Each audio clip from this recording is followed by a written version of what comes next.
ધડાંગ દઈને મારે એટલે સમજી લેવાનું કે હવે ફાટી રહી છે, ઉઠો જલ્દી. એમ કે હરવે હરવે બોલાવે ન ઉઠતા હોય તો પછી એનું ગોદડું ખેંચી લેવાનું. હાહુ પસાડે તો એનો બીજો મતલબ થાય, વહુ પસાડે તો બીજો મતલબ થાય. એટલે ઘણી વખત ખારું થઈ ગયું હોય તો એનો અર્થ બીજો હોય, ઘણી વખત નખાણું ન હોય તો એનો અર્થ બીજો હોય, ઘણી વખત બહાર જવાનું કે આજ તો આપણે બહાર જમવા જશું એટલે એનો અર્થ બીજો થાય. આવી છે ને સાંકેતિક ભાષાઓ પરિવારમાં વપરાતી હોય. આ તો ઘણી બધી વાતો છે ગામડાની, અને ઘણી બધી એવા સંકેતો છે જીવનના કે હાહુ છે ને સવારમાં ઉઠાડે નહીં વહુને, પણ જોરથી સાની તપેલી ભટકાડે એટલે સમજી લેવાનું કે હવે ઉઠી જવાનું.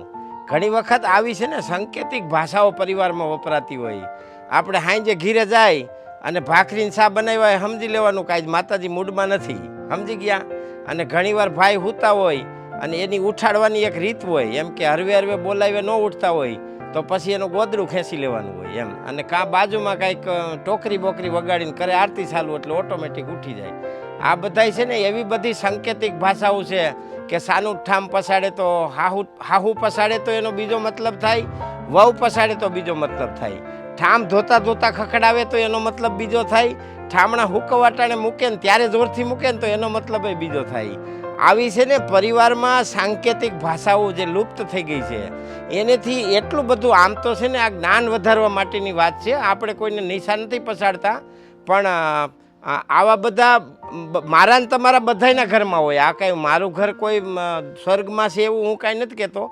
એટલે આવી ઘણી બધી બાબતો છે કે જમતા જમતા ઠામ પસાડે તો એનો મતલબ બીજો થાય, પછી બહાર ગામ જતા હોય ને જોરથી ગાડીનો દરવાજો બંધ કરે તો એનો મતલબ બીજો થાય, પછી કમાડ ખોલી ખખડાવવાની રીત હોય, આમ ટપક ટપક ખખડાવે તો સમજી લેવાનું પ્રેમથી ખખડાવે છે, ધડાંગ દઈને મારે એટલે સમજી લેવાનું કે હવે ફાટી રહી છે, ઉઠો જલ્દી.